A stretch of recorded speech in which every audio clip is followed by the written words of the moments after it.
Hi, good evening, everyone. Thank you for being here tonight. My name is Roger Simmons. I'm the executive editor at the Orlando Sentinel. And again, just want to thank you for coming to this event. We are really enjoying our 150th birthday celebration because we've been doing so many events like this, sorry. And we've just enjoyed being able to interact with a lot of our readers and people who read the Sentinel and everything over the years. And how many people, is this your first time at the Timucua House, or the White House Orlando Timucua Foundation? It's new for me too, and it's just absolutely wonderful. We have no microphones because the acoustics in here are supposed to be wonderful. So, and we have a wonderful panel for you tonight to talk about politics, past, present, and future here in Central Florida. But before we do that, I want to invite one of our sponsors of this event, which is a wonderful foundation, the Central Florida Pledge. And here to talk to us a little bit about that is R.K. Kelly. I'll take the spot up here. Okay, Mr. Mayor. Hello, everybody. It is such a delight to be with you this evening. We always say the pledge is about people, not politics. Yes. But how much do we appreciate the Orlando Sentinel and 150 years of service? It's amazing service to this community. And 150 years is quite the milestone. Congratulations. The pledge is approaching a milestone of its own. We are approaching 3 years. Very short. Since a really unfortunate event that we all know about when there were some attacks in Israel by Hamas. And immediately after that happened, started seeing college presidents started reaching out. There were tensions on campus, protests starting to stand up. A lot of community tensions and friction was accelerating.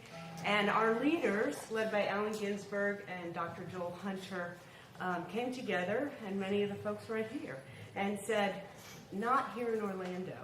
We are going to stand strong as a community and together forge what we call the Central Florida Pledge. And it's simply a pledge to treat everyone with dignity and respect, especially those with whom we disagree.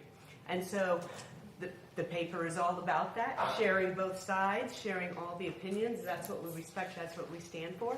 And while I'm up here, I'll say very quickly, on September 2nd, Dr. Joel Hunter will be right here where I am and sharing his book, Faith and Politics. And it's about how do you keep your creed and your beliefs when you're serving in the community, and how does that balance work? So we invite you back for that. Thanks for the opportunity. Enjoy. Thanks.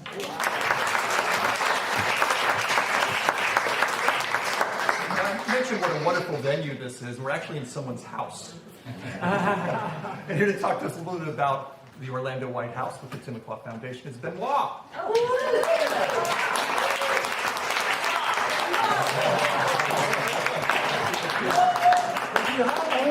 And indeed, you are in our house. This is my wife's living room right here you're sitting in. Yes, I say that because, well, even though she's gone, she has ears everywhere. So she knows everybody. And so, but seriously, I have apparently just a few minutes to tell you our story. So we were living in Montreal. I was teaching at McGill University, and, you know, I'm a musician myself, and of course my wife is also a musician. And I was asked by Cirque du Soleil to come and conduct La Nuba in 1998, which I said, okay, I'll move my entire family to a different country and see what happens. And what happened was that we loved it here, but there was nothing to see on my nights off. And I was off at first on the production on Tuesdays and Wednesdays. Nothing. And so we decided eventually to have a concert in our home in Hunters Creek in South Orlando. And we did that. And then somebody asked, hey, when's the next one? And then the Timucua Arts Foundation was born after that. And so, unfortunately, we ran out of room in that small suburban home. Not small, it was a normal suburban home. But parking was an issue, and we decided to basically mortgage the kids' college funds and our retirement and everything. We put everything we ever had and will ever have into this place. And so this is the story of the White House. Now, the Timucua Arts Foundation is a nonprofit organization, and it is a presenting organization. So we serve the community. Of course, we bring people in from here and from everywhere on the world. world. We've had musicians from 168 countries in the past 26 years perform here. So, but we also, very important part of our mission is to serve the needs of the performers, musicians, artists. So every month we have a different visual artist. This month she's very young.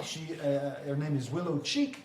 Our most expensive piece is $1,100. We do not take a commission, and she's going to paint live a third time. She's painted live twice already. She made that one there, that's on top there. She made that live during a concert. And so obviously, we trying to kind of propel her career forward, and we do the same for all the musicians who come here, whether they're Grammy winners or they're just starting out. And so we have a dozen Grammy winners about every year. We will have another one coming up soon. In fact, we have 4 or 5 of them coming in the next 3 weeks. And so, you should go to timucua.com and stay abreast of what's happening, because a lot is happening. For example, every Wednesday we have art and wellness and education event, we call it Art, Wellness, Education. And so Timucua Talks is the first Wednesday. That is why September 2nd, we're going to talk about art and civics and politics and all of that stuff. And so we've had many subjects before. We will have many subjects in the future. If you're interested, it is a donations-based event. All our art, wellness, education events are donation-based. That includes the first Sunday, that's a Rejuvenation Orchestra, that's the Sam Rivers Legacy Big Band, so 16 musicians playing the legacy of Sam Rivers big band music, of which there's a tuba in it, so that's why Bob is excited. But because, it's big band music like you've never heard before, so it's a rehearsal, but it's open to the public, and you pay if you want, and you don't if you don't. And then the third Sunday, which we just had last night, is Authentic Selves, and that's our poetry event. It's poetry from the community. It's an open mic portion of it, and there's a featured poet as well. We've had all of Orlando's poet laureates here, and Melbourne poet laureate, and more. So you should check that out too if you're interested in poetry and raw, intense emotions. Now, about this place. So we built this place.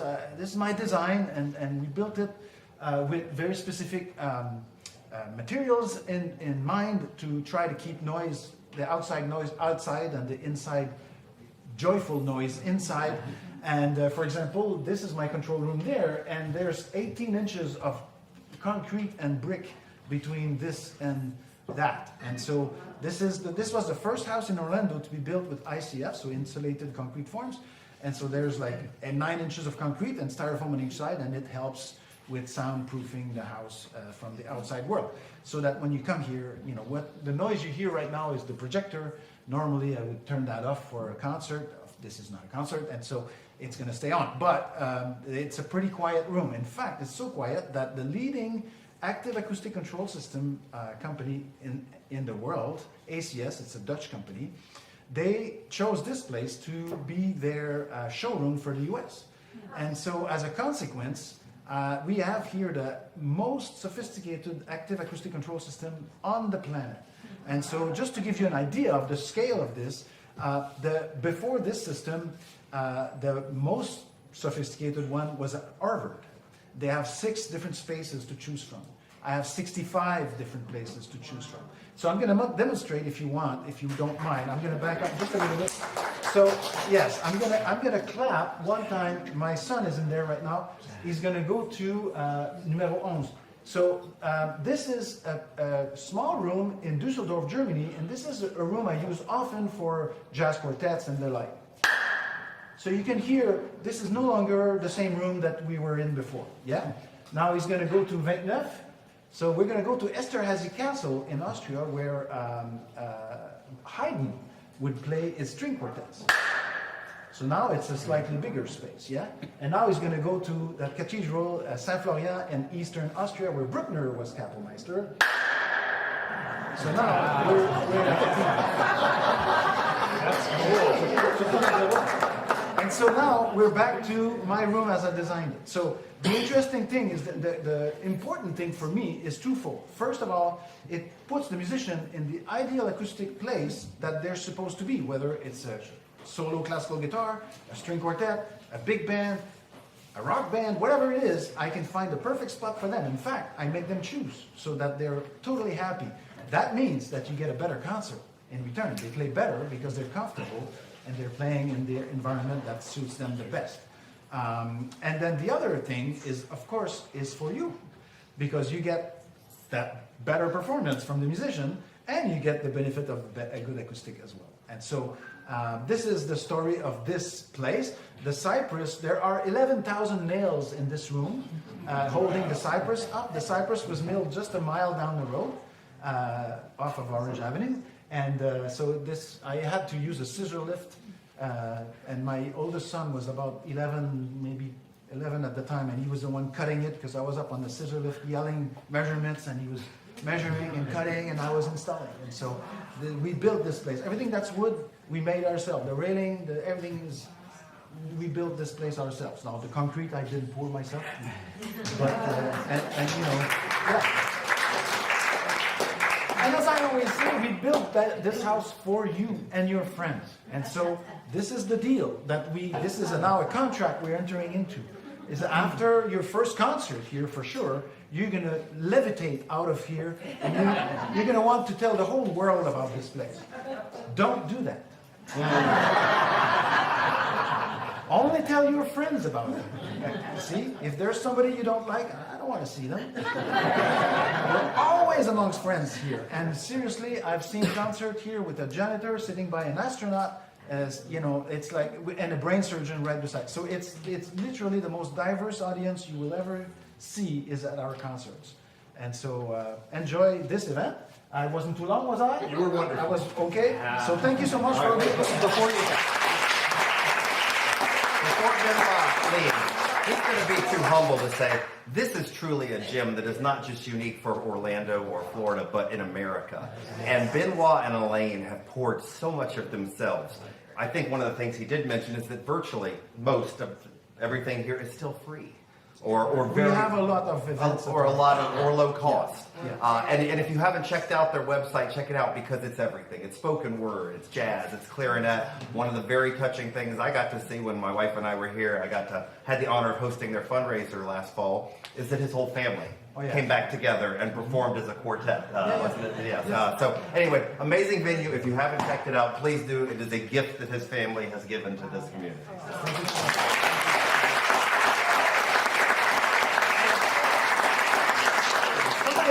What instrument do you play? Well, I play many instruments. I'm a conductor. I do not play trumpet anymore, but what you heard before, while you were chatting, and that was me playing trumpet on the old albums that I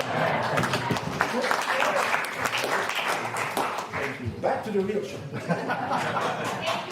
That's absolutely wonderful. Like I said, this is my first time here too, and I'm just amazed by everything. And won't be my last time for sure. One other thing, what's the next slide? There we go. So, as you were coming in, you may have seen the ice cream cart outside. So, we had partnered with Charlie's Bakery and Creamery to come up with an official Orlando Sentinel Scoop ice cream flavor for our 150th anniversary. And the winner was Sunshine State, which is a lemon and strawberry ice cream, which is absolutely delicious. I had some outside. They're offering free samples if you haven't had any already. On your way out, maybe grab some. You can also pre-reserve pints and quarts that you can pick up at Charlie's Bakery. But Charlie's, they've been here forever. I've been in Central Florida and always knew about Charlie's. Ice cream is kind of new, but they know how to do ice cream really well. So we want to thank them for also being part of this and helping celebrate our 150th anniversary. But one of the things we're doing tonight is talking about this topic that we just all seem to be talking about because tomorrow is a very big day here in Central Florida. It's primary election day. And we asked this group of people to come and talk about politics here in Central Florida. And I'm just amazed by the panel we were able to assemble and these people agreeing to come here because this is truly a lot of history across Central Florida here. And let me introduce some of them for you. So first we have Linda Chapin, who was our first Orange County chairman.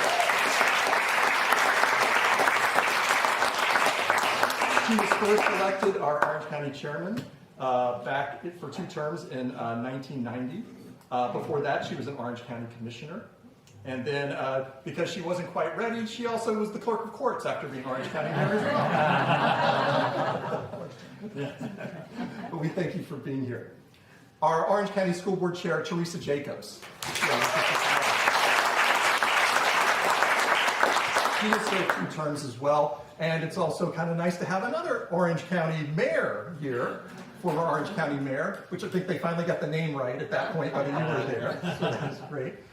She also served 2 terms on the Orange County Commission. Aubrey Jewett, Dr. Aubrey Jewett from UCF, you probably If you read the Sentinel or any politics stories across Central Florida, his name is probably familiar to you because we go to him to get quotes and insight about politics here in Central Florida. He's been at UCF for, let me see, what time? When was it? 31 years. 31 years. 1995. Go Knights, charge on. And he also, I thought, was very interesting when I was looking up, you did a study about the hanging Chad election here in Florida. I did, yeah. At the 2000 presidential election. And I almost was going to use the magnifying glass with the guy with the hanging Chad to do that, but we didn't quite get that. Michael Griffin is here, former Orlando Sentinel. He is also one of my dear friends. When I'm a native Floridian. For some reason, my family moved to Idaho for 6 years, and then I came back to go to UCF, and Mike was one of the first people I met at UCF. We've been friends since. The first political story I covered with Mike, we were both at UCF. I think I was a freshman, Mike was a junior, and Ronald Reagan came to town. So we got to go out and cover the Evil Empire speech. Which was very cool at the time. So Mike currently is the Senior VP for Advocacy and Public Policy at Advent Health. He's been there 14 years. He was also our Tallahassee Bureau Chief as well. So he knows politics from both sides here, I think. So we're interested to hear that. And then, on the end, the guy that probably doesn't need an introduction, but Scott Maxwell, our Orlando.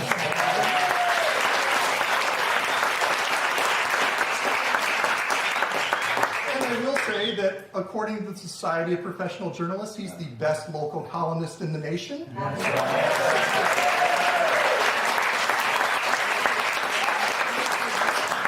All the judges were drinking. Only the good stuff.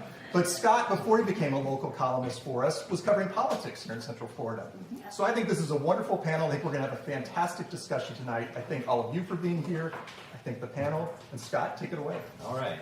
Well, I want to thank all of you for coming. It is so good to see so many people who care about this community, so many familiar faces. You've got a lot of readers I know, and quite a few former colleagues are here as well. And I want to thank the folks from the Pledge for being here. RK was, I think, too humble to mention it, but Alan and Joel were actually 2 of our Central Floridian of the Year finalists this year. And that is because we institutionally believe what they are doing is important. They are promoting congeniality and understanding and working together across the aisle. We are going to talk about none of those things tonight. So, as Roger mentioned, tomorrow is obviously a big day with the primary, but we wanted to take a step back and look at politics in Central Florida, where we are right now, but also where we came from. And we have a panel that can help us do this. I've been at the Orlando Sentinel writing about this for nearly 30 years, and I'm the spring chicken on the stage here. But I've worked with all 4 of these fine folks through the years. But to get us started, I want to set the stage a little bit about some of the hard numbers here in Orange County. Just to let you know, what this community looks like. For instance, in Orange County, Democrats comprise 39% of voters. You might expect Republicans to come in second because there are two main parties. They are not. In Orange County, NPAs are actually second at 29%. And then Republicans are just behind at 28%. So put it all together, and you see that while Florida has becoming an increasingly redder state, we are very much blue here in Orange County. And it wasn't always that way. When I came here nearly 20 years ago, nearly 20 years ago, Republicans controlled much of this region. In fact, for the next couple of decades, there wasn't a single Democrat in Congress from all of Central Florida, except for Corinne Brown, who wasn't even really from Central Florida. She was lived in Jacksonville and had a gerrymandered district down here. There were no Maxwell Frosts in 2000 or before, representing Central Florida, for instance. In fact, Democrats, really good, moderate Democrats, couldn't get elected. We have one very good, moderate Democrat who had trouble getting elected to Congress on stage with us right here. You all may forget that Linda Chapin ran for Congress. And I would argue should have won that race for Congress. I don't need to call out any names, but I will. Rick Keller should have been beaten in my estimation. But Central Florida then is not what Central Florida is today. And we're going to talk a little bit about how things have morphed. But to help set the stage, I thought we would start with a guy who teaches politics for a living, in fact teaches Florida politics for a living. Aubrey Jewett teaches Florida politics as a course, and to just set the stage for tonight is going to boil all of Florida and Central Florida politics into approximately 3 minutes. So Aubrey, why don't you get us started? On your mark, get set, go! I took my Fitbit off the charge, it's still in the car. Well, when I talk about Florida politics on the first day of lecture, and I think it would apply to Central Florida as well, it's the politics of growth and change.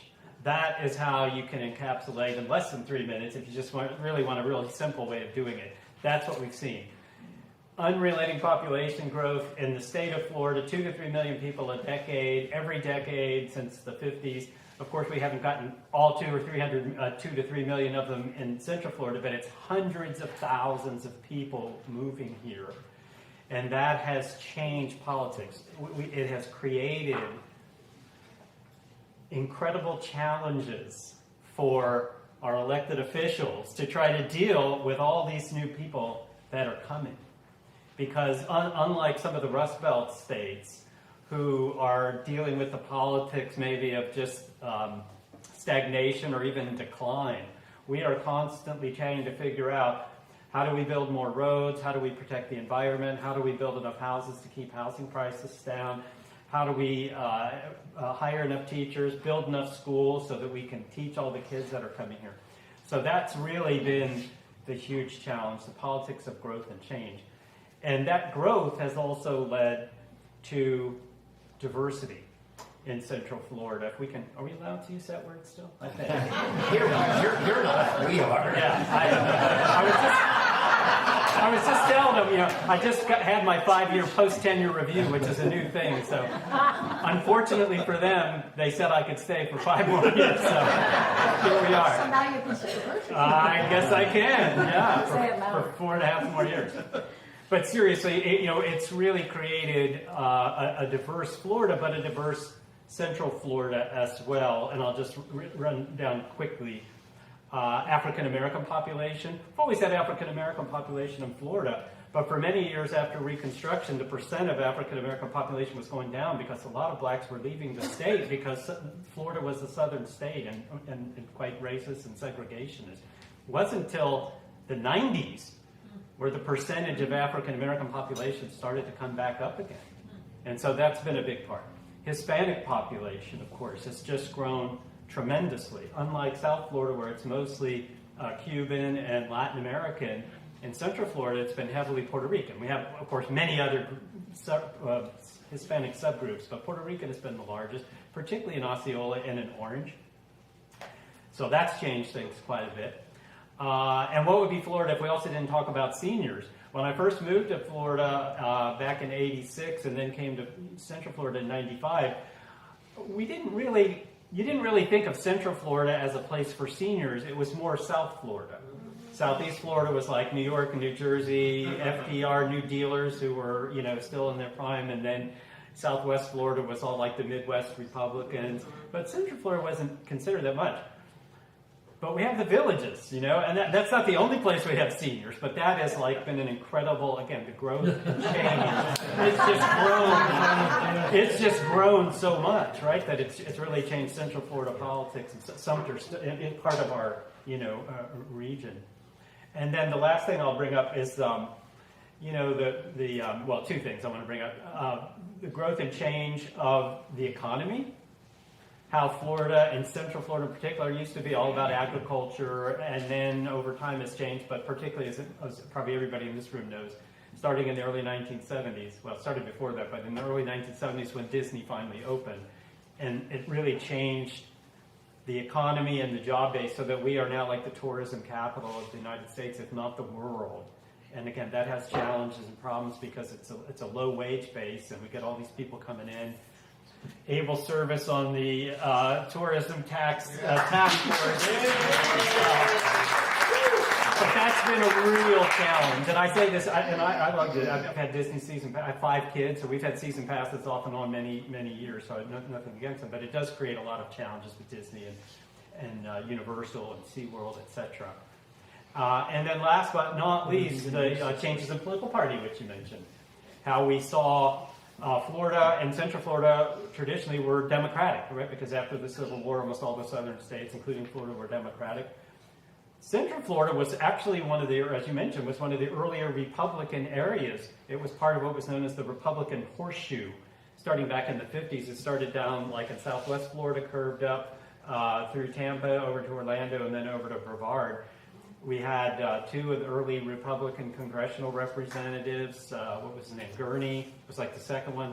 My dear friend Lou Fry was the 4th Republican elected. And so for a while, it looked like Central Florida was going to be more Republican. When I first moved here, it seemed that way in '95. And then after the 2000 presidential election, it really got a lot more evenly divided and began even leaning a little Democratic. And since then, in the last 6 years, 5 years, 6 years, we actually have gone back a little more Republican. Not Orange County, as you said, but broadly, if you look at the 8 or 9 counties in our areas. So I could go on, but I will not. All right, and I did want to mention, I forgot to say, when I was talking about Orange County's politics being deep blue, we are, as a region, a lot more complex, as Aubrey just hinted at. Seminole and Osceola are pretty purple to our north and south, and yet to our east and west, Brevard and Lake are solidly red. So it makes for a rather interesting, but as Aubrey pointed out, when Mike and I used to cover presidential campaigns, it was said that the road to the White House not only went through Florida, but went along I-4. That's not really the case anymore. Florida isn't the swing state that it used to be. So the state has gotten redder, we've gotten a little bluer.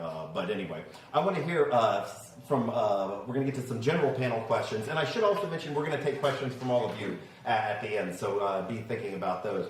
But for a couple of individual questions, let's start with our 2 elected leaders. Can you tell the group what got each of you into politics in the first place? And Teresa, why don't we start with you? 2 issues. The overcrowded schools. I have 4 kids, and they just happened to wind up in the most overcrowded elementary school in all of Orange County. So that became a passion of mine. Never stepped foot in any politician's office, never thought twice about doing that, but my kids needed help, so I did that. And the second was, county made a decision to put a road through my neighborhood. So if I wasn't already interested, I got more interested. Pain in the neck. Anyway, we came up with a plan, and I won't tell you how awesome it was, but it was just awesome. Just today, I was realizing my traffic counts that said that would be what the traffic is, not there. Finally, they're right. It's only 30 years later, but they're finally right. And I lost. My whole neighborhood showed up, my whole community, actually, everybody on Occupying the Road, and we went down 6-1. And she was on the wrong side. But everybody told me that this lady, I would love if I had a chance to meet her, and that will not happen. I put the voicemail, back then we had answering machines. I put a message on there because I did not want to hear from anybody. About 2 days later, I get a message from Chairman Chapin. And she leaves me this nice message that this was basically the most difficult hearing that they'd had, and she would love to sit down and talk to me if I had any suggestions. So I came in, I think I had like 3 pages of suggestions. Yeah. Who's counting? The first one was put the public first. Before you hire people to come up with plans, start with talking to the community you're impacting. Bring them to the table first. Explain what the problem is, get their feedback. You know what she did?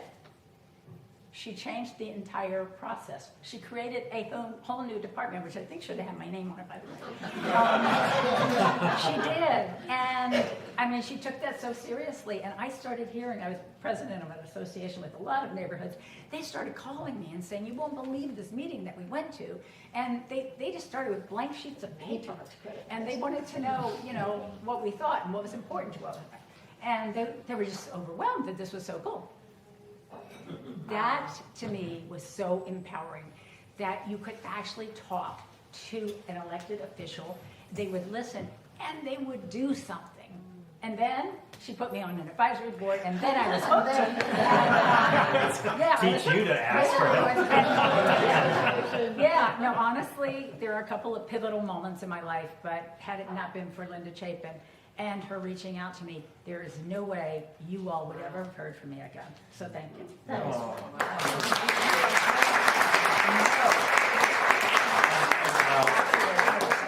We obviously don't have a chance to we don't have time to get into everything, but Teresa you should also know about her. When she finally decided to launch her first campaign, she was a long shot. She was running against a very entrenched incumbent county commissioner who had a lot of money, and she had been on the end of a lot of those 6-1 votes later on, but she proved the power of grassroots campaigning and won that. Yes. Linda, can you tell us a little bit I about also proved the power of the Orlando Sentinel. Oh, Yes.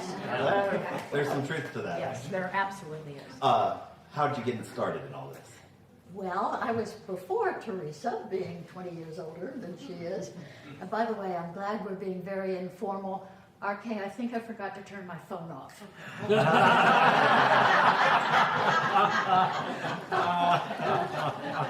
I'll get right Is it on in that. It is in here. I'm working. Bob, it wouldn't be as bad as It's having just to go off in the Roseanne middle of a Harry. conference. That's the worst. Like many in my generation, many women in my generation who eventually got into politics, it happened through volunteer work. I had been married early, 4 children under the age of 6. Then I went into banking because of a couple of really far-thinking men in my life.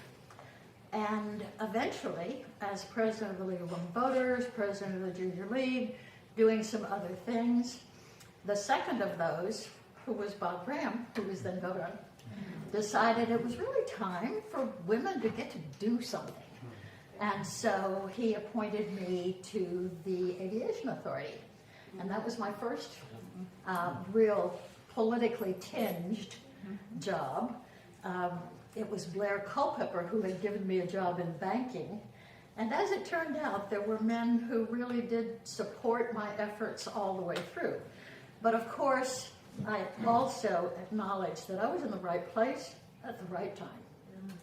Everybody was thinking, gosh, it's time for women. I mean, let's give them a shot. They can't do any worse.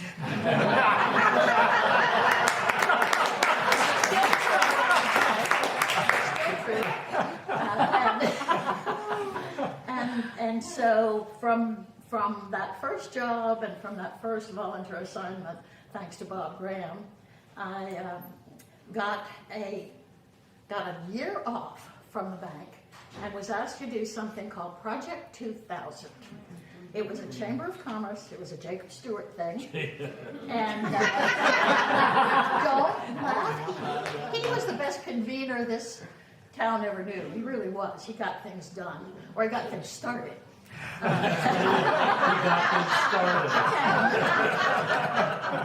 So Project 2000 was an effort to bring citizens together and decide what we wanted to be when we grew up in Orlando. Now, none of us ever thought the year 2000 would actually ever happen, but as it turned out, it did, and that became Goals 2000. So about that time, there was an open county commission seat. I figured I'd spend a year studying the community. I clearly had all the answers, and so I put myself out there as the second candidate, woman candidate, Vera Carter, we all remember fondly, and she was the first. And I think the community decided it was time to put more women in office. And so it was right timing for me. And you ended up being part of a dynamic duo that was unusual for this state with Mayor Linda Chapin at the county and Mayor Glenda Hood at the city.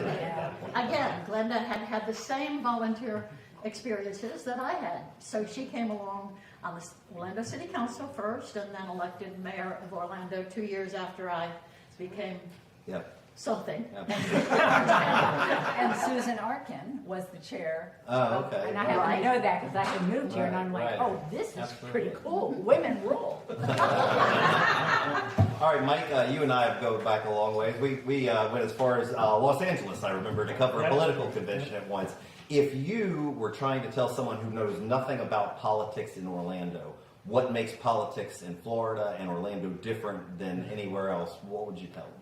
Well, first off, you can see the power of influence. Having the executive editor of the Sentinel as one of your best friends, and look at that picture. Thank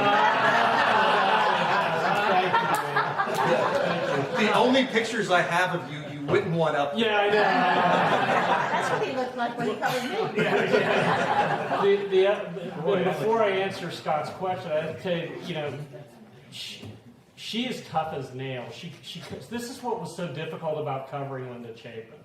She comes off as like your mom. She does. It's just like bullets bounce off her. Okay, and Teresa Jacobs. I'm not going to mention her opponent's name. The guy was an idiot, and he was corrupt. In fact, the entire county commission was corrupt. It was Bob Freeman.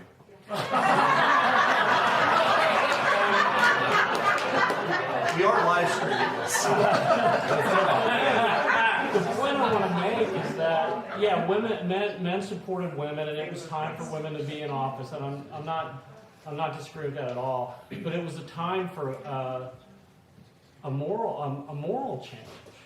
I mean, the Sentinel, Jan Healy won a Pulitzer Prize talking about the corruption of the growth and how it had, developers were, and these folks.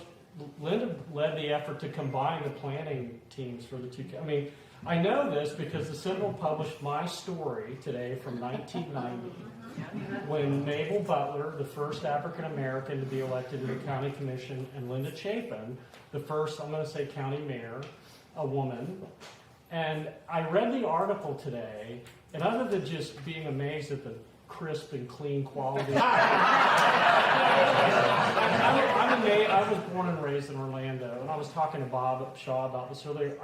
As I read that, there was just pride in my hometown, that my hometown had accomplished. That was amazing. So I think your question was about what makes Florida different. Well, back in the day, when Florida really mattered in the political sense, when it was a purple state, it was really this wonderful stew, a conglomeration of different states, right? The Panhandle was the Old South. Those were the yellow dog Democrats. They were going to vote for a Democrat if you ran a yellow dog, right? They're very conservative. Southeast, that was New York City. That was the Northeast. The Southwest, that's the Midwest. And then Orlando, Tampa had these unique, the rise of Puerto Rican voters brought in a lot of Democrats. The Cubans in Tampa were Republicans because they fled Castro. The Cubans in Miami were Republicans because they fled Castro. The Cubans in Tampa were Democrats because they fled Batista. The whole state was just this bubbling stew. And no Republican, I believe to this day, no Republican for president has won the presidency without winning Florida. The last one that did that was Calvin Coolidge. So Democrats do not have to win Florida. Republicans do, okay? Those are the stories that I wrote back when I think Florida mattered. And it doesn't really matter politically anymore because barring an apocalyptic event, Florida's going to go Republican. It just is. The numbers are there. And we could talk a little bit more about the issues. But the cool thing about that time was that people were bigger than the institutions. You didn't have term limits. So in 1996, when Republicans finally reached that ebb, they had literally just reached their nose over the tip of the surface of the pool and took over leadership in Tallahassee. who were seniority-based leader positions of Speaker of the House and Senate President. Who were they? Well, the Speaker of the House was Dan Webster, and the Senate President were Tony Jennings. So the first time in I don't know how long, not only did you have two people, two Republicans, you had two people from the same town. You had two people that had come up through the legislature because they were the longest serving Republicans in the legislature. And the Brinks truck got backed up in Tallahassee, and the money just flowed in. It flowed into UCF, roads, schools. It was, and that really showed you how the influence of seniority and people like Rich Crotty, who have some great Rich Crotty quotes from the legislature. Those types of people is what kind of made Central Florida kind of the tip of the spear when Republicans took over. But that was really the cool part about Florida. It was like it could go either way. It was definitely a purple state, and the I-4 corridor was key. The Golden Horseshoe, Republicans would run their primaries in that.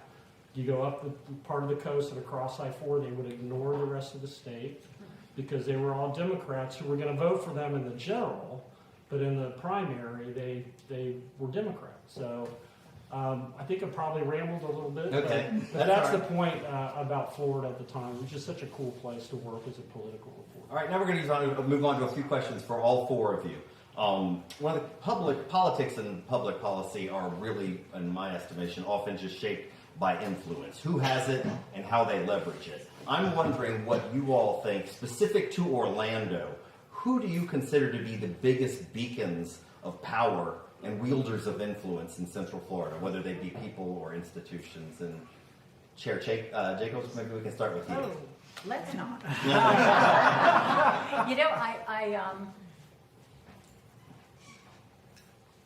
I don't know.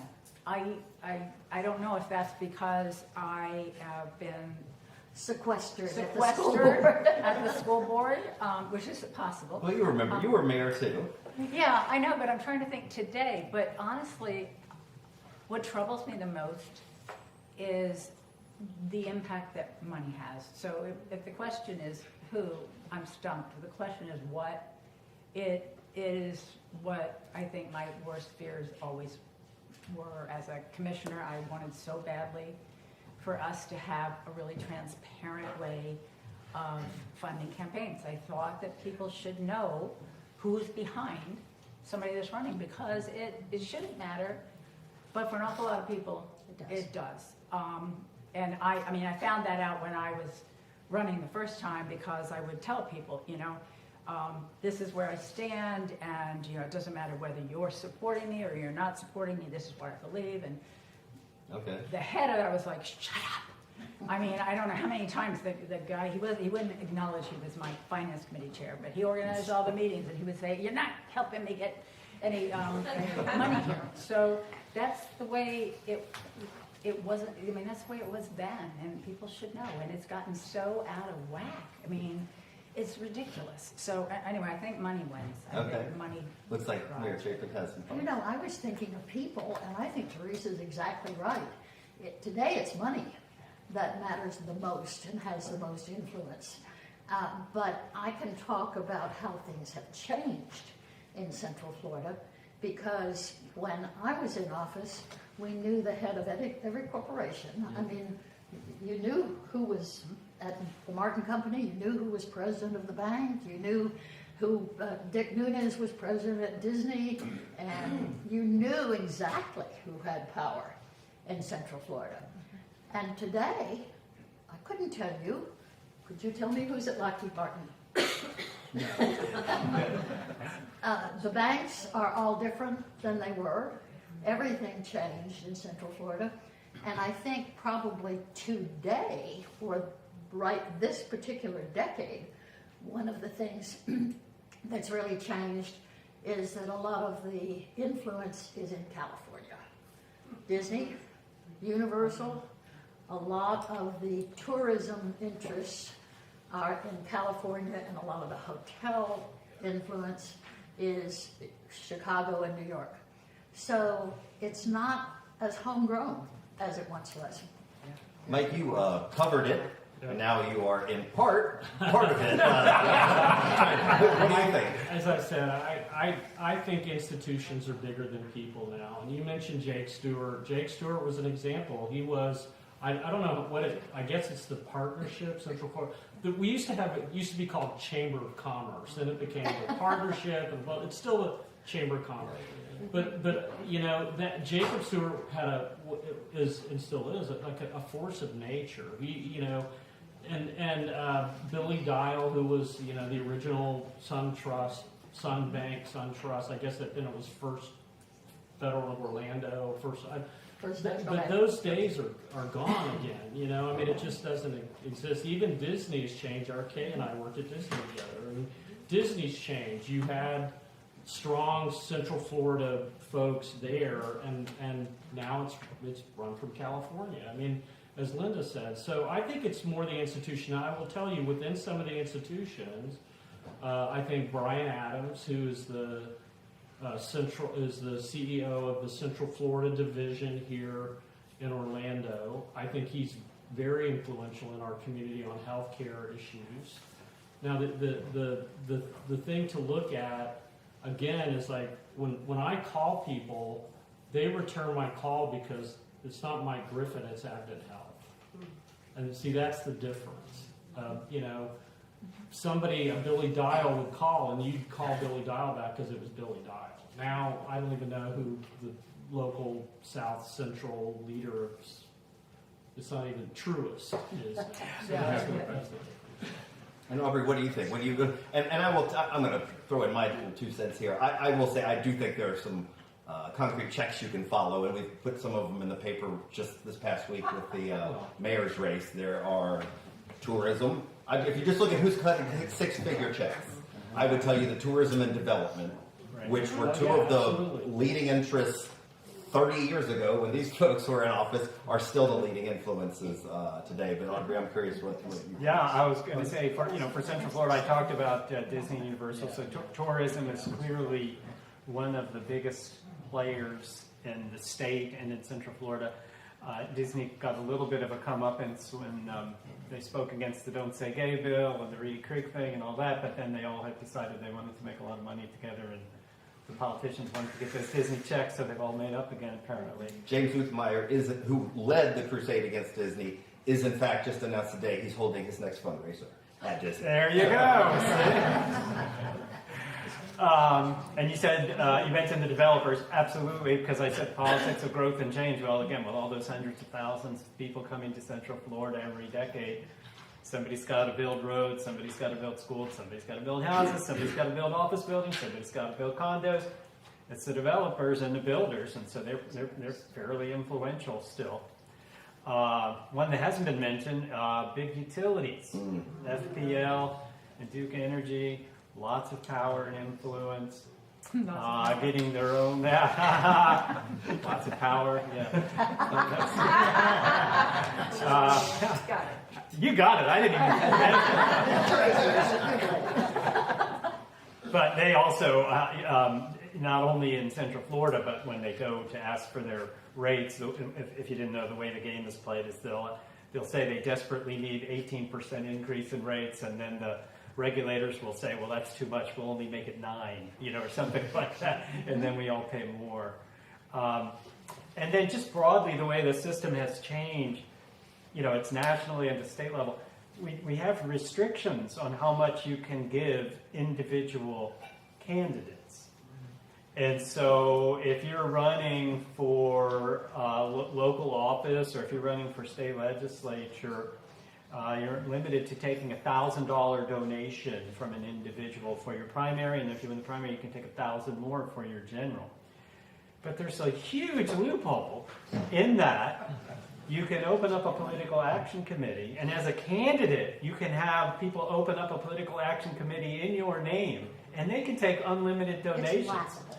So there really is no real campaign finance limits. And still qualify for public finance. Absolutely. Which is ridiculous. So you have, and I might add one other thing, is just random billionaires also have a lot of influence in Florida, including in Central Florida. We've had all these people moving to Miami, but they spend money all over the state.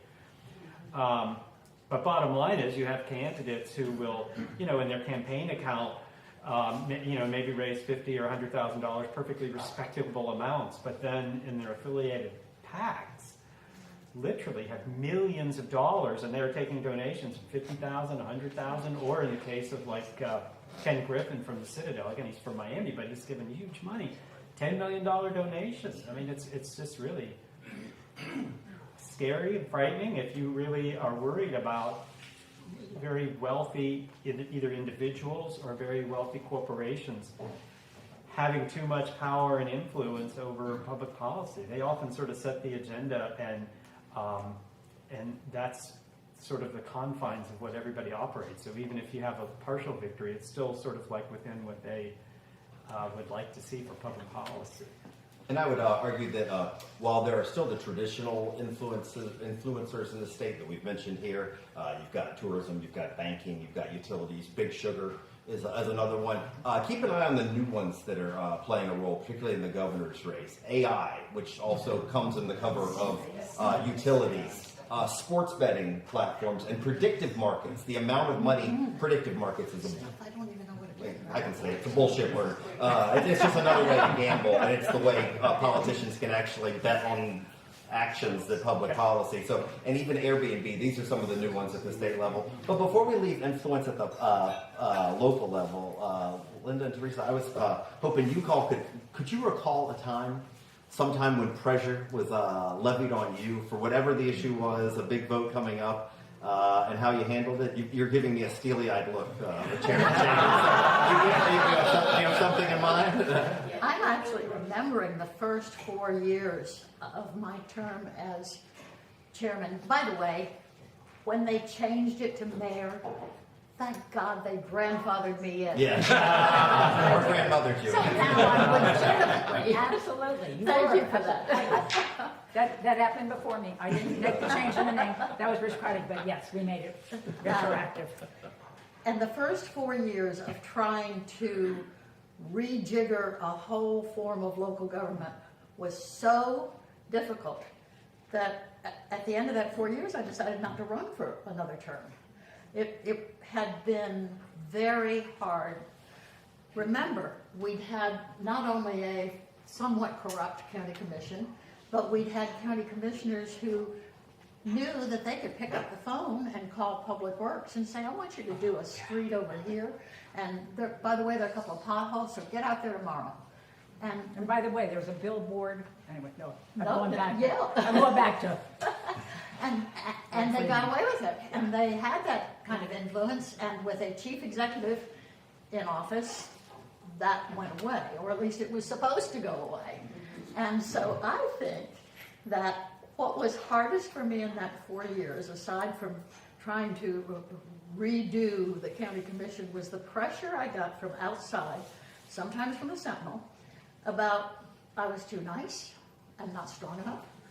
And so then I'd be strong. And then I was too rough and too hard on these people. And so that didn't work either. My friend Jane Hames was quoted on the front of Orlando Magazine about Linda Chapin saying, you better be careful, there's going to be blood on the floor. So I didn't know quite who I was in those first few years. Fortunately, as it worked out, I did run for another term. And the second term was so much fun. Got to cut all those ribbons on all the hard things we done in the first term. A courthouse, the West Orange Trail, even the convention center, which, by the way, it was right to redo it at that time. It was right to double the convention center back in those days. Okay. Much smaller.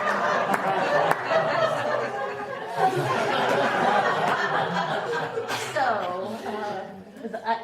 that's when I felt a lot of pressure. And Chair Jacobs, I think when I think of your first tenure, I think of development had a lot of pressures, particularly when it came to things like capacity in schools and concurrency. And can you remember a time where you felt a lot of pressure from? Oh my gosh. Yeah, pretty much every day for 8 years. Yeah, no, I mean, there were so many things that I thought were so obvious and they were so hard to get done, and it was just mind-boggling to me, like overcrowded schools, and having some controls in place to make sure that there was intertwined planning. I mean, God, imagine that. So yeah, but that was just dealing with the board itself and some kind of, I won't go, I think there's some psychology behind that I've begun to unwind. But I think there were really two things where I got a lot of pressure. One was the venues. I was just about out of office in my 8 years, and we had to deal with the venues vote, and I was like, dang, I could see the finish line. Do I really have to deal with this? And the thing that I kept seeing was what the public most wanted, Joe Schmo wanted, was the Performing Arts Center. I wasn't quite sure why, because I thought of that as like kind of hooty-tooty, and I'm not a hooty-tooty, but that's what they wanted. And we had the special interest groups that wanted the arena, yeah. And so, but they were getting all of the attention. I knew they had the votes, but I was really afraid that the Performing Arts Center, which wasn't going to make a lot of money, so it didn't have quite the same level of backing, would be left behind. And so I came up with an amendment that basically said that the other venues would not be able to move forward unless we knew we had the funding in place that would fund the Performing Arts Center. It didn't have to happen first, but it had to have the money. So, and I was lucky enough to be the swing vote. So that meant that I was going to get my way. And it was a lot of fun, actually, because I had all these like powerful people coming to me and just begging for my vote. And it was like, no problem. This is my amendment, and you go work on the other board members. You got me, okay? I'm there. Give me that amendment, and we're good to go. We don't have it, it's dead. So just make sure. And so that was kind of, it was fun. It was a powerful place to be, and it worked out. And the other one, though, this was not local pressure. This was worldwide pressure. You might remember it. 140,000 emails we got from around the world. I mean, we're talking viral before what anybody knew the term viral, okay? And you're gonna relate to this because you have a similar story. You do not know what pressure is until you are confronted with animal rights advocates. There are times I love animals, don't get me wrong. But Rufus, little dog Rufus bites the 4-year-old in the lip while the 4-year-old is trying to eat Rufus's food. So there was extenuating. But mom freaks out. Mom should have taught the 4-year-old stay away from Rufus's food, but that's another matter. She throws him in. Actually, she was afraid to even put him in his little cage. She calls 911 literally. Boy is bleeding, dog needs to be shot. And they take the dog out, and somehow word starts to get around about Rufus. And she doesn't want Rufus back, okay? But the rest of the world wants Rufus to be freed. And in fact, there was an attorney that started a GoFundMe page. They didn't have them back then, but that's what she took on this cause. Again, nothing to do with the other woman who actually owned Rufus before she wanted to kill Rufus. And she finally caved to the pressure and said, give me Rufus back. But the moment for me came when the rumor was that the dog was dying in our kennel of kennel cough.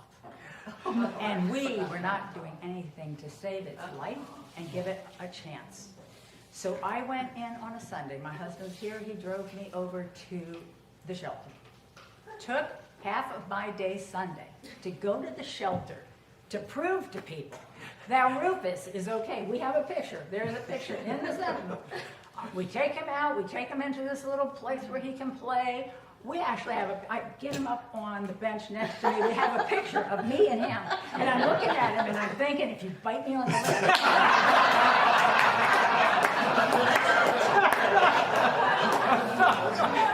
Fortunately for him and for me, because I'm not sure whether we could have euthanized him faster than somebody would have executed me.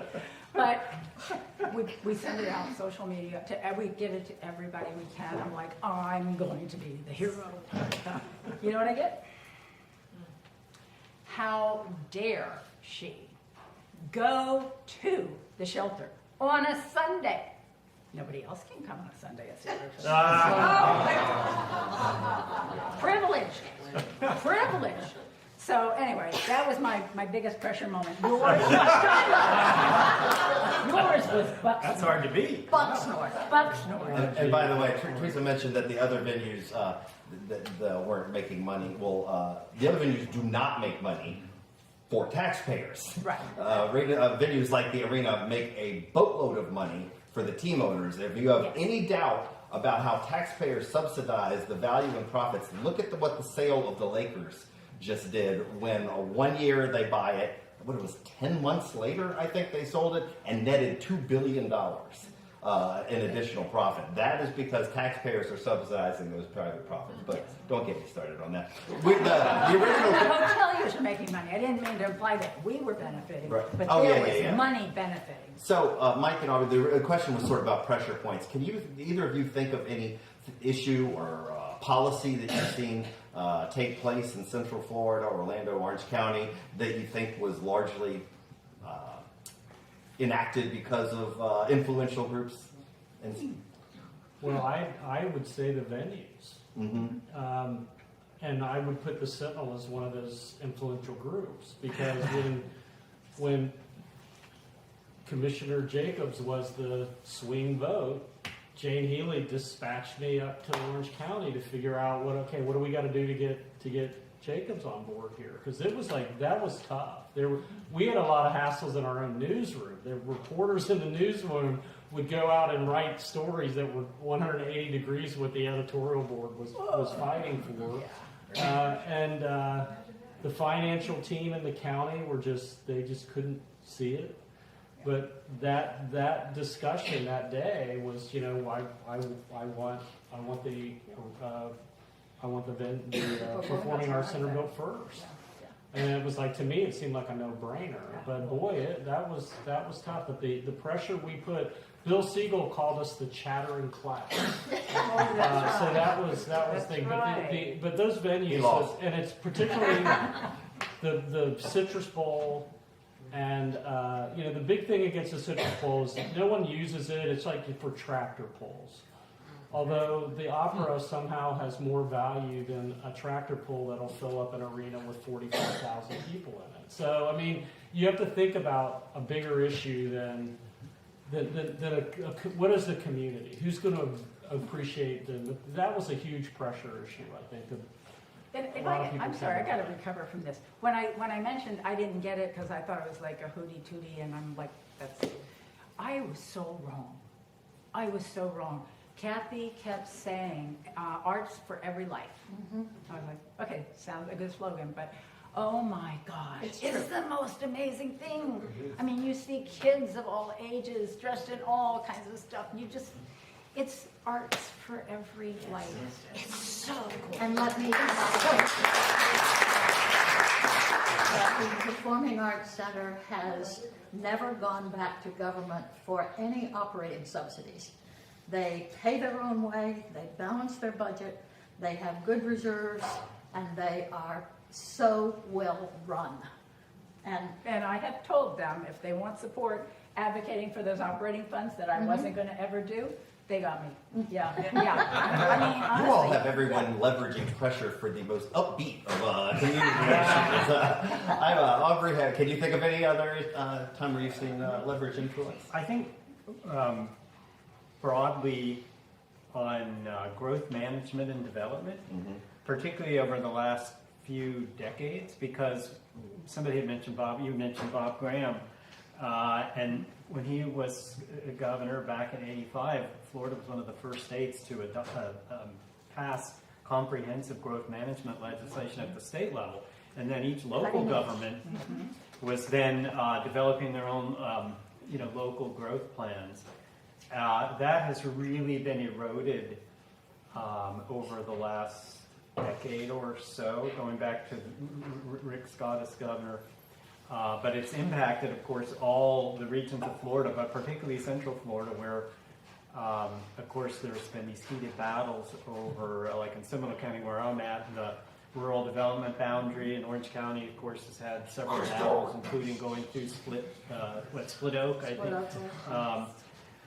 And just generally, I won't say the developers always win and always win quickly, but it's just the unrelenting pressure over the years that they just keep coming back. And I'm not anti-development and by any means, because I mean, I own a house and I want my kids to be able to own a house, and lots of people are moving here. We need to build houses. I've worked for Habitat to help build housing, right? So housing is good, but there's the idea that it should be balanced, and for a while it looked like we were more imbalanced, but it seems like to me that's not the case anymore in the state or in Central Florida. And I would give you an example of how I think influence levies on this particular issue. I think in Orange County in the late 90s and early 2000s with Teresa and Mel Martinez before her, they actually finally got to do a pretty decent job of standing up to developers and saying, for instance, a concept called concurrency, you can't bring more development in here if we don't have enough schools to accommodate that. So there got to be some policy set up so influencers look for the weak point. And after local officials stood up, they went to the state level. And that's where the massive home builders, well, I don't remember which ones exactly, but they went, Pulte or whatever they are, they go to the legislature and they say, we've got a way around this. We're going to cut checks to these people. And one of the things we're going to do is pass a law that says local governments can no longer pass sensible growth things. They can't stand up for and we're going to pass laws that say, you know what, we're going to dilute the power, the strength of the class size amendment. For instance, so that you can cram more kids on there. So my point there is that we see the power, in my estimation, attacks the weakest link. And usually when they get their way, that's because that link was weak and susceptible usually to money. And I believe to this day, the weakest link in our community is the Expressway Authority. Because you can't build a neighborhood without a road. And there are two things you can count on every 7 years. Locusts in the Midwest and a scandal at the Expressway. Go back and look, and there was a big scandal when you were there, there was a big scandal when you were there. It's like literally because those are the places where the money gravitates. And you can appoint people to those positions, but, you know. Yeah, but let's look who's doing the appointing these days. Right, exactly. Most of them have been, and in fact, most of them, that's a great example. That's a great point. Most of the scandals, I used to joke that I had to specify which grand jury indictment I was talking about with the Expressway Authority, because there was two presentments, but most of those came from the gubernatorial appointees. And then there was a reform that was passed, I think, with you being in charge, Mayor Jacobs, that basically said the majority of the members should come from the local. And I think that was important, and we've seen slightly less corruption since then. All right, we're going to get to questions from the audience, but I want to ask one more question, at least to all of you, and that is that I want you to think about what are the big issues facing Orlando and Central Florida right now. And I put this in this form. If a new candidate, came up to you and said, I want to run for a state house seat or a county commission seat here in Orlando and Orange County, what message would you encourage them to share as something that you think would resonate with voters? Readers, and voters. Yeah, whoever wants to go first. Okay, I'll take a shot. All right. I don't, unless, part of the problem when you enter a campaign is having the bandwidth to explain why something is important. I learned that with Bob Freeman. You know, I knew he was corrupt. A lot of people knew he was corrupt, but most people didn't. I mean, the insiders did. And having the bandwidth to explain before the election rolls around you're asking is tough. So I'm gonna preface it with that. But I strongly believe that if a candidate explained what is wrong, what's going wrong at the state level with education, what is wrong with vouchers? Because if you're getting a voucher, it seems like a good thing. Choice sounds like a good thing. What's wrong with it? Well, what's wrong with it is it divides us instead of bringing us together. The best thing that ever happened was the desegregation order. I was the first class in middle school that was integrated in Miami. And up until then, I had never seen a black person except for when they entered the the door over there to go to the doctor, and I entered the door over here to go to the doctor because we could not go to the same doctor's door. That's how bizarre it was in my lifetime. It changed. For me, it changed in less than a year. It changed in 2 weeks. Going to junior high school and sitting with people that had different color skin and different type of hair. And yet within 2 weeks, these were my friends. Because at that age, all of those things that we build up and all those prejudice that we build up because we're not close to each other, they disappear instantly. And that changed our society in a way that most people don't understand. The way we used to look at kids with disabilities. We didn't, because we never saw them. And when I did, I didn't know what to do because do I look? Do I not look? What do I do? Now those kids are in the classroom with everybody else's kids. And it's all gone. And those kids are being voted to the highest positions in their schools. And this is all because our kids are coming together, regardless of how much money mom has or what dad does for a living. All of those things disappear when they're in the same room and they're playing football together. One of my friends talked about it, until he went to junior high school, same thing. He said, but a couple weeks later, we're sweating together, we're in the locker together, we're hugging. But And he never vouchers, got- you think, are changing it? Vouchers are changing that because now people can say, what school do we fit best in? And little by little, we're doing like we do with social media. Let's see, where can I go where I'm going to get media that agrees with what I think and validates me? We're going to do that with education. It's already happening. And it's going to destroy the fabric of our community that we so value. The ability to not just be okay with people that are different, but to want to be with people that are different. To not just accept, but to embrace the differences. Because those differences make so much difference in the quality of our lives. To have friends all over the place with all different beliefs and all different backgrounds.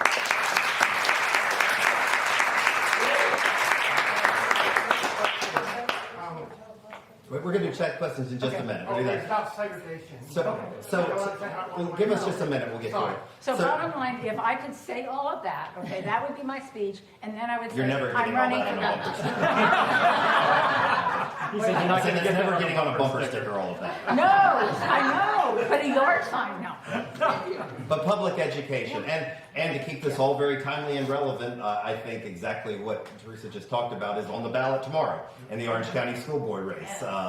There's two pretty clear choices. And I think I know how this community is going to take a stand. But so you say public education. What do you think are the issues that I think resonate? the issues here, if you had to label them, are like the issues all over the country. That's affordability and housing. Okay. great. Yes. But I think before we leave the panel, it's important to give credit where credit is due, and that is the mainstream media. Yes. When I was in office or when I was coming up, the mainstream media thought the way I thought. They supported the things I supported.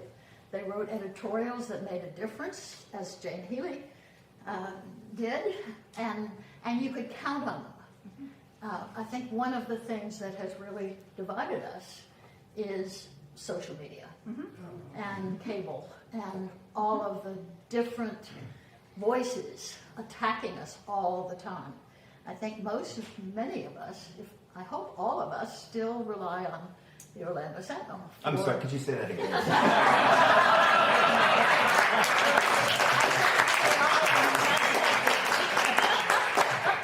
We really do. And my daughter called me on the way over here and said, I haven't quite got it right. Can you send me the endorsements from the Sentinel? Yeah. And I said, as soon as I get home. So we have to say thank you. No, But- that honestly, I look at almost everything, every hard thing that I tried to do, I would never have gotten it done if it hadn't been the ability of the Sentinel. Because my voice was only going to be heard by a handful of people in the room and a couple of people who stumbled into Channel 9, which is now like Channel 375 or something.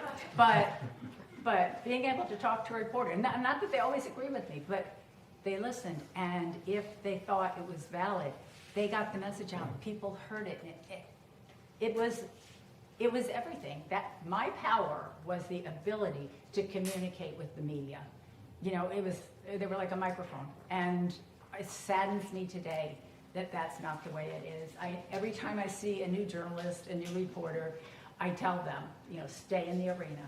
Stay in the arena. I know it doesn't feel like you're doing enough, but stay in the arena. So. Thank you for that. So let's say affordability and housing. Yeah. Also, what would you tell them, Mike? Housing.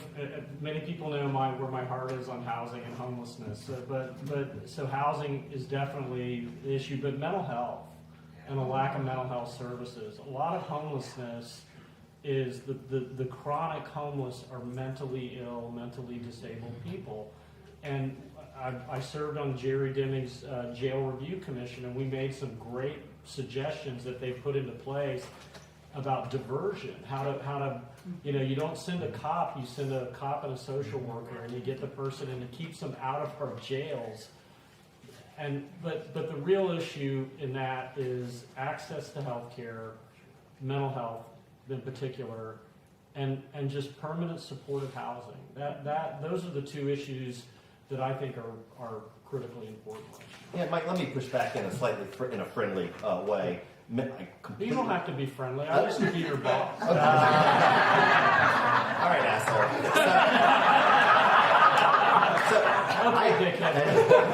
I completely agree with you about mental health, but do you think that's going to be a winning message? Do you think somebody says, I want to run for state rep? But you want a winning message? No, here's the deal. No, You wanted a moral uplifting. out of 500,000 athletes in collegiate sports, 30 of them are transgender.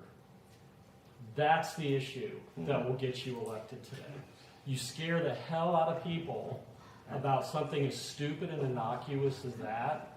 That's what gets you elected. You've seen the ad that's The first fact out of that the the gate. same person making that claim Yeah.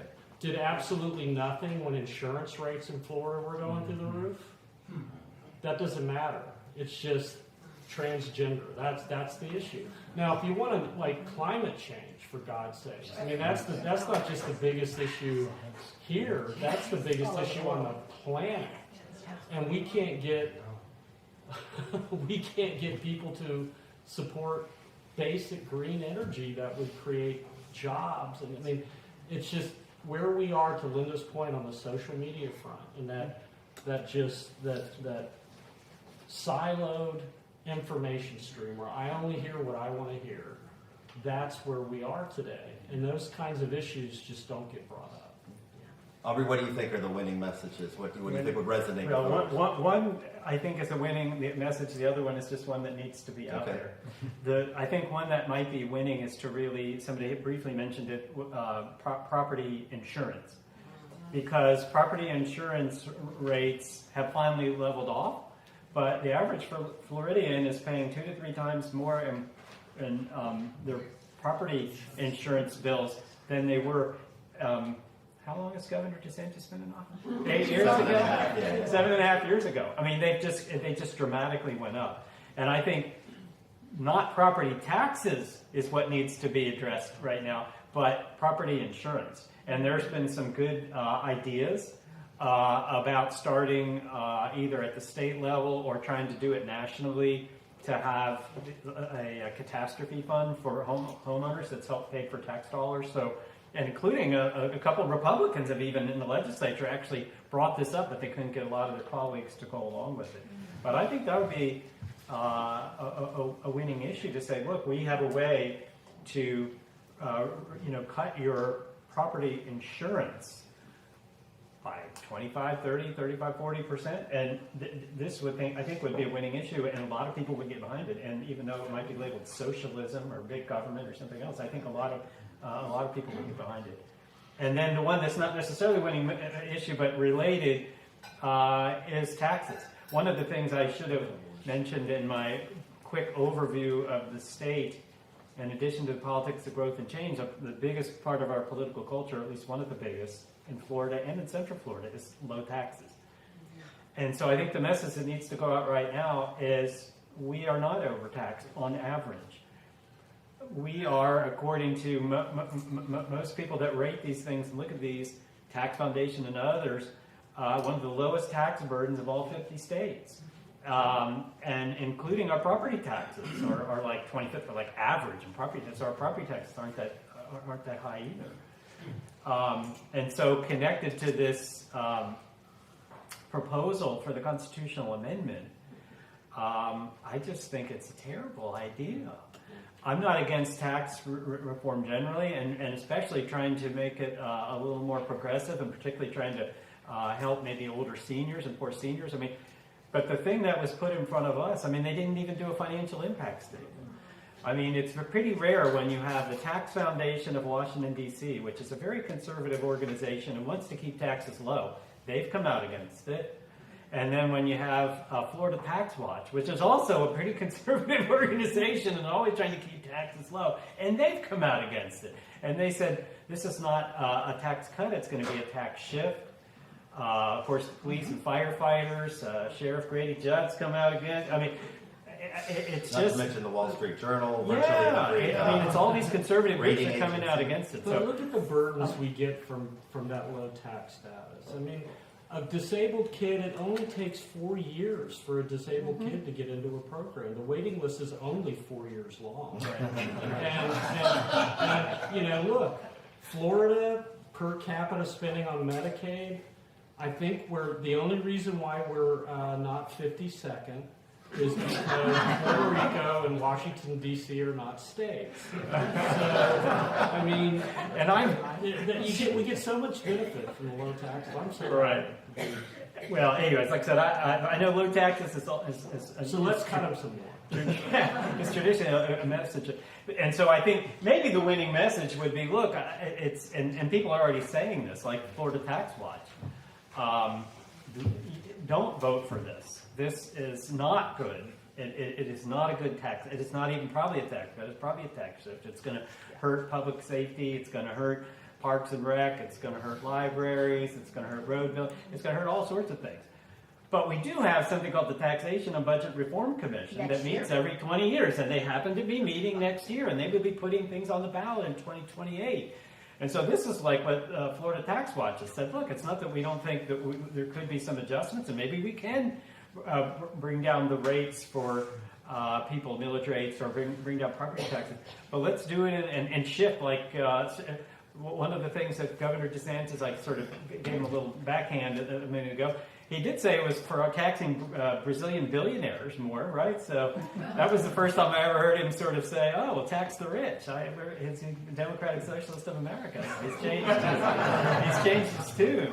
Linda, did you want to add one? Anyway, I'll No, stop. I just think we need a story in the newspaper that says it's not only liberals who are opposed to this Oh, amendment. yeah, It's absolutely. lots of conservatives. Yeah. But if I heard Let a- the Republican vote out. Yeah. If I heard one overriding message from most of you, it sounds like affordability is the message you believe that relate. And I think, Aubrey, I think you're absolutely right about property insurance. In fact, surveys over the past 2 years have increasingly shown that something would resonate with leaders, with voters.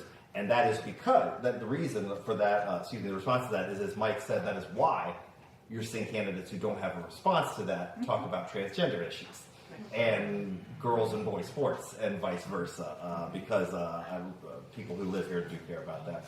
But we are about running short on time, and we want to get you back to your ice cream. So we want to offer you a chance to ask questions. You can grill anyone up here except me as much as you want about anything they did, or if you have a general question, go ahead. Yes, sir. Given the majorities in Tallahassee and the way that basically the state is usurping local powers, why do local politicians still matter? Can you repeat the question, please? The question was, given that state leaders are trying to usurp the powers of local governments, why do local politicians still matter? If I could, because in my job, we work with officials from all levels, from Washington to Topeka to Tallahassee to Orlando. And I can tell you the reason why they're important is because they are the politicians, they are the leaders that know us as an institution much best and trust us. We've earned that trust. But for just general people, that's where you should be able to influence your government. The local governments are where you have true influence because you see them in Publix. You run it, so there's that aspect. But you're right. I mean, Republicans were all about local control. And that's just not the way it is anymore. And it's not because they're Republicans necessarily. It's because they're the only party in power. What creates influence is a balance of power. So until the Democrats can somehow get above a super minority in the legislature, things aren't going to change. And that's when you start to have the corruption and the self-dealing, and it happened when Democrats controlled everything. Hell, a speaker went to jail, when we was there. Now, no one's going to jail now because I think corruption's just become acceptable. But It's the new norm. yeah, it's the new norm. But yeah, you're right. I mean, we have to defend local governments because they're the ones that know us best and trust us, and we have the most influence. And there are still things that are controlled at the local level. And the moment you give up on what you have, then you have nothing. So there have been plenty of times where Tallahassee has wanted to do something, and at the local level with conversations, we've been able to convince them that that's going to have a blowback. It's not anywhere near as easy as when we had a press that had the kind of reach and that we lack right now. But it still happens, and it's still the fight that you gotta, and people have to have some place that they can believe in. And I really think local government is the one place you can show up and speak and change things. And that's, to me, what was most intoxicating about, I think that's the right word. Is that a bad Sure. word? No, Yeah, I mean, it was just, yeah. And it still is. You can still show up, and you can make a difference. And we got to I believe the pendulum has to swing really far one way, and it swings back. Problem is, for 20 years I've been saying that, and I'm still waiting for the swing back. But when it swings Teresa's back, still an optimist. we need It's those. going that way. We need those people, and local. I mean, you've seen it. You saw how well and much. Buddy Dyer and I had plenty of issues, but we got so much done. And I would also say that Tallahassee's trying to take a lot of power, but to Teresa's point, there's so much they cannot touch. Local officials are still deciding how much the jail gets funded, how many cops you have on the street. They're deciding whether the convention center gets expanded. They're deciding where your roads get built. They're deciding where Walmart gets zoned, for the most part still, all those things. Don't And I get think, on the list, Scott.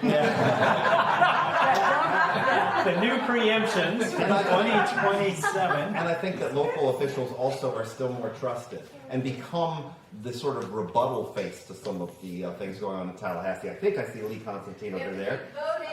Lee, folks remember folks like Lee who was up in the state legislature, and when his voice comments as a rebuttal to, hey, what they're doing up there in Tallahassee is right, I think more people are prone to listen to him because he's a local official. But yeah, let's get to some more questions. Yes, ma'am. Right there. A public school teacher, right? Thank you. Lowest paid in the nation. Yes. I have 180 students teaching at 9th grade English. Is there any hope on the horizon for me to have any sort of a raise or any sort of relief in our health care? I believe that's for one particular thing. Sorry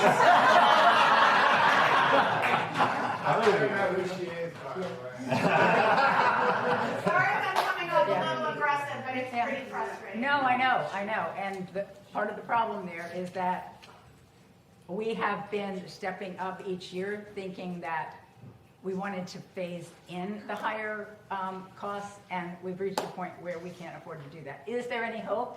Yeah, we're actually looking at some very out-of-the-box ideas for prescription drugs, for clinics,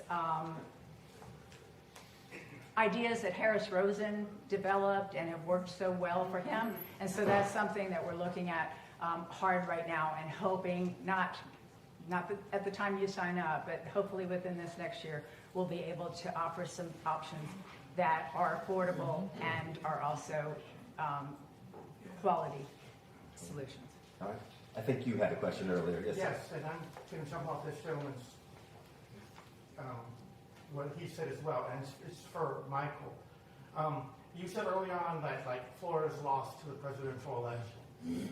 Now I'm from Brevard County, and I always said I just want to pay for what we buy and keep it in budget. But like I'm struggling because my vote doesn't seem to matter. So how can I stay involved to make a difference when my vote literally doesn't matter? I mean, I would vote for the blue or the red if they were the right person.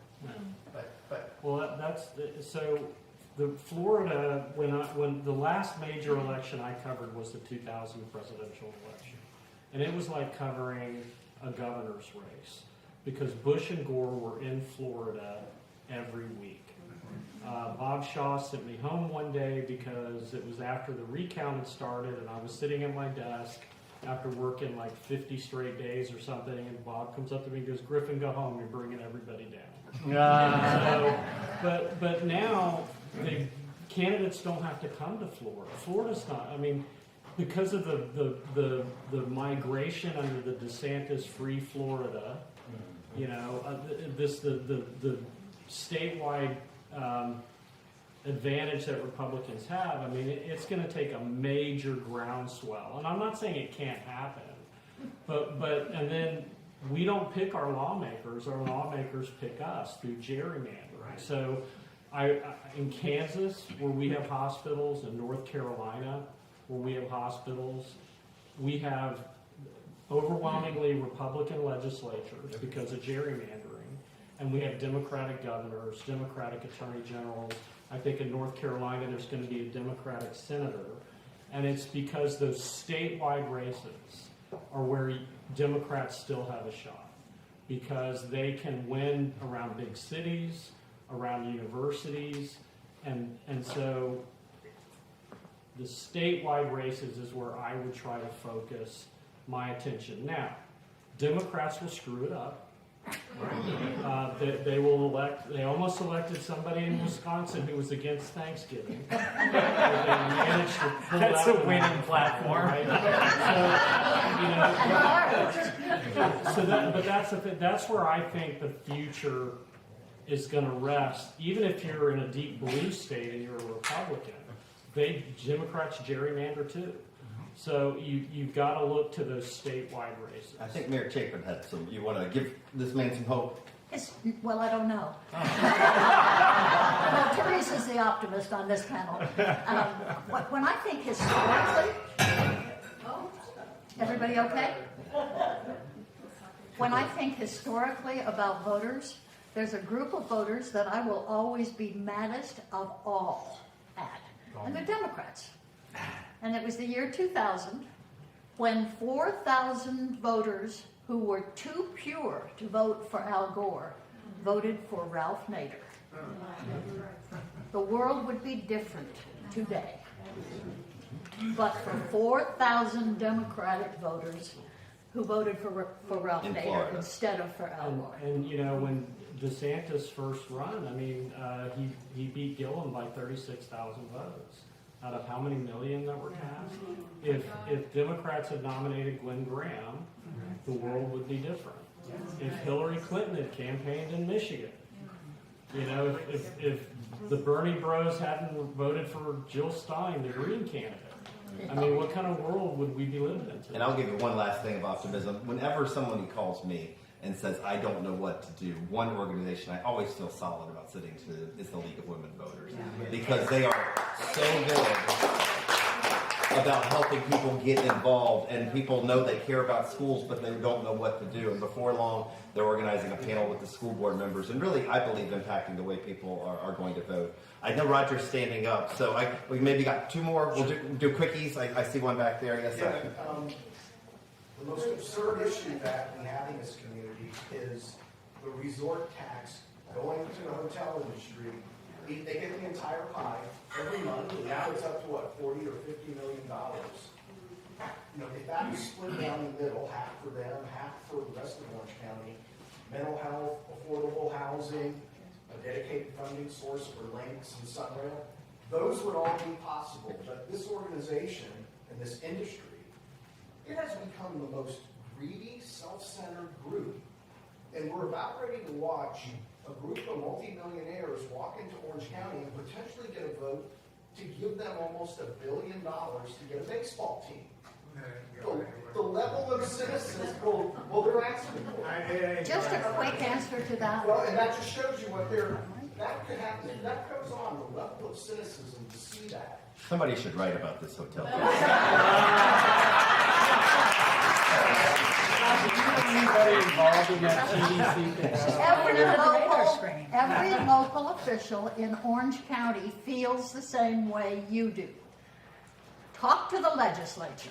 Well, here's the point. Don't talk to your county commissioner. Well, wait, let me With all run due it. respect, the county has lobbyists that they pay hundreds of thousands of dollars for, and how about this, have a referendum of the Orange County citizens, should the resort tax be split 50-50? It wouldn't make any difference. Okay. Well, here's the thing, at least when the legislature. All right, well, I don't want to keep having back and forth, even if I agree with you largely. But yeah, I think local officials could do a better job. All of these laws have passed because of local officials took stances. There's a reason the law has been changed in Brevard County. It's been changed in Monroe County. It's been changed up in Pensacola, and that was because local officials got behind it in a way they have not here. But Mayor Chapin is absolutely correct that the bottom line rests with state lawmakers, and all of this is on the ballot. All of this is on the ballot this tomorrow and on the ballot in November. So, got time for one more question. Yes, ma'am. Great, thank you all for coming here today. It's really interesting. Good questions and answers. One of the questions that really wasn't addressed, which I think is appropriate given the nature of this forum, which is supposed to be a unifying theme among different groups and political parties, is identity. And, no one talked about that. That wasn't one of our pressure points, was, identity groups and their influence on our political process. Do you have a moment to talk about that? Can you, when you say an identity group, what's an example? Well, I think some people would maybe think that that's the same as diversity, but I'm thinking a variety of different identity groups who characterize themselves as the most important issue du jour of every day. And that is, such a competing challenge for any leader. And you have to decide what level of pressure you need to respond to. And you're responding to different identity groups. And the nature of the term identity group has changed dramatically in the last 10 years. All right, does anybody have any thought on identity politics? I've not heard that term before. I will tell you my philosophy, I think, has migrated over time, because when I first got elected, I think I was always called a populist, because I certainly related more to the average person. I'm still one of them. But I also started to realize that if you have more knowledge because of the position you're in, and you have a group over here that wants this, but if you do that, that the result is going to be worse than if you don't. Perfect example, neighborhood that didn't want us to change the zoning, but you could put a pig slaughtering outfit right there, and they didn't want a townhome. And it was those kind of things where it's like, I've got to do what I know is right when I know it's right. But right is always about what is best for the community. And sometimes the identity groups have the thing that they want, but collectively it's not the best thing to do. And it's a hard thing to do because you want to please people. But at the end of the day, you have to have a core compass. You have to have a good idea of what your principles and your values are, and you need to adhere to those and know that people are going to be unhappy with this or with that, but if they know that they can trust you and they know why you're doing it, then we can all move forward. And I think that can work at the local level. I wish it could work at the And I'm sure they will hang out and answer some questions afterwards. They literally cannot get out of the room if you unblock the door. So don't do that. But as we wrap up, one thing I wanted to mention that we've never discussed before is that our two elected officials, one got into office as a Republican, one got into office as a Democrat. You've never heard either of them even mention their party affiliation tonight. And that's because I think most of the issues where we have common ground on as a society, it's often the politicians who try to divide us. And So we're both married to Bruce, and we Okay. both have 4 kids, and we both have twins. Yep. Oh, wow. And yes, right? Right. And the list goes on. A big round of applause. Golden-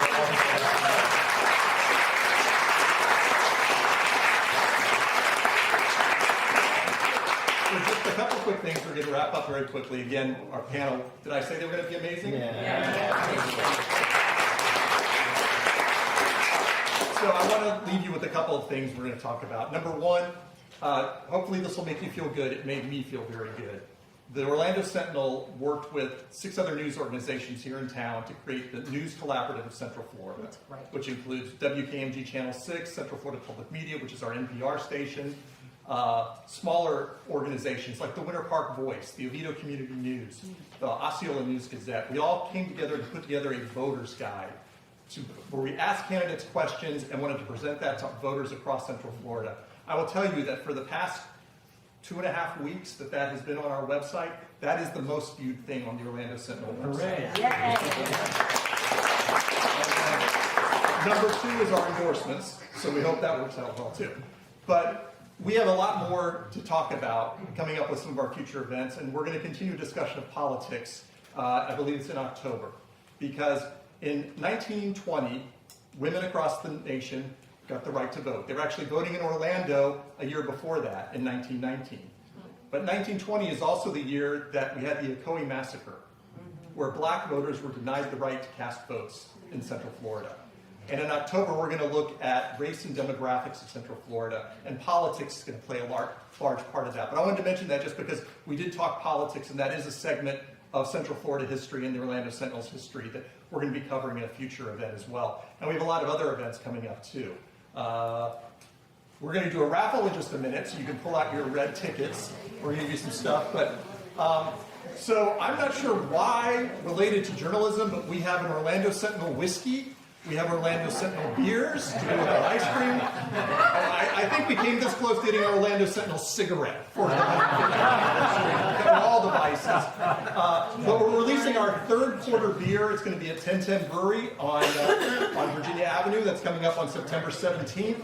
It is a California porter, and we are calling it Baybar's Breaking News. After our Orlando Sentinel reporter, who in big headlines was called Girl Reporter, broke the news that Walt Disney was coming to Orlando. And so we're naming it after her, so we'll have that. That'll be available at 1010. Also, our next big event next month is going to be Space Month, where we're going to look at the history of space and the future here in Central Florida, because we know our region is so tied to that, and we see everything going on where, every night you go out, there's another launch, there's another launch. So we hope you'll join that. It's going to be at the Orlando Sciences Center's new Cinedome, which has just been refurbished. It has an 8K projector, all these things. It'll be wonderful, so we hope you come to that. So if you have your red tickets, we have some things we want to give you to thank you all for being here tonight. And Turn the lights on so we can see the tickets. yeah. Can we turn? I don't know if we can turn the lights up a little bit. Benoit, can you turn the lights up? All right. There we go. That was Laurie. That was his wife who asked you the question. Yes, that was his All right. So I'll just read the last 4 numbers. And what is this for? An Orlando Sentinel 150 tote bag. 9963.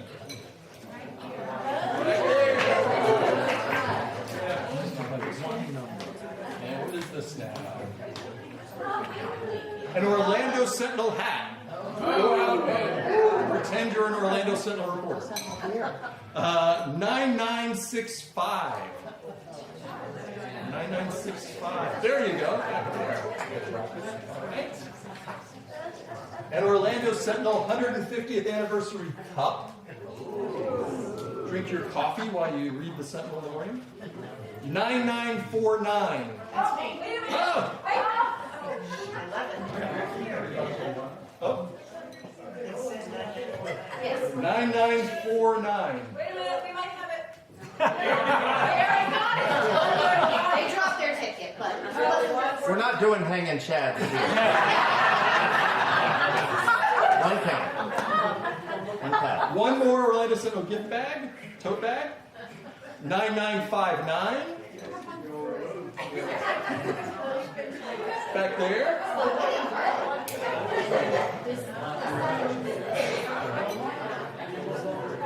All right, one more hat, and then we have two very special things we're going to give out. 9972.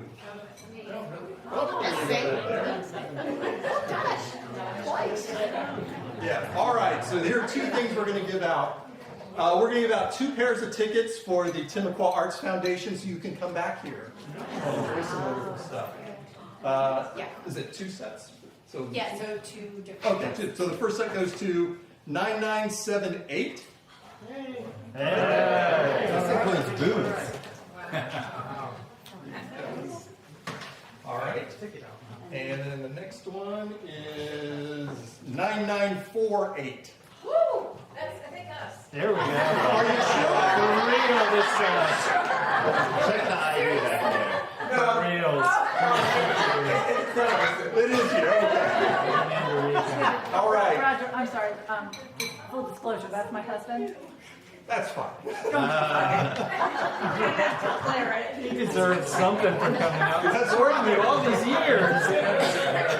All right. This one is for 2 tickets to Tastemaster Tuesday, which is an experience from Assemblage, which is a wine and friend store that you're going to have a 90-minute guided wine blending session, custom 750 milliliter bottle of your signature red blend, lots of other wonderful things, access to City Arts Gallery after hours. Just a really great prize. We thank you for partnering with us on this. And this one goes to 9970. Oh my God. You must be present to win. Oh, I guess I'll keep it.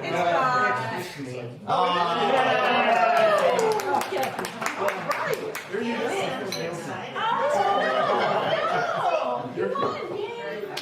So I want to again thank the Timucua Arts Foundation and the Orlando White House for being here, and also want to thank the Central Florida Pledge, absolutely wonderful organization. I hope you learn more about them.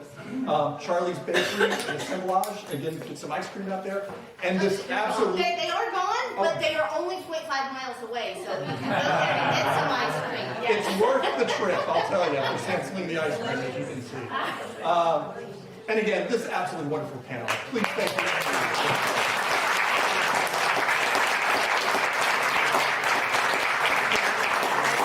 Thank you all tonight. Chase and I were playing baseball. Absolutely. For getting us started. Absolutely. I'll get you some Happy to do it.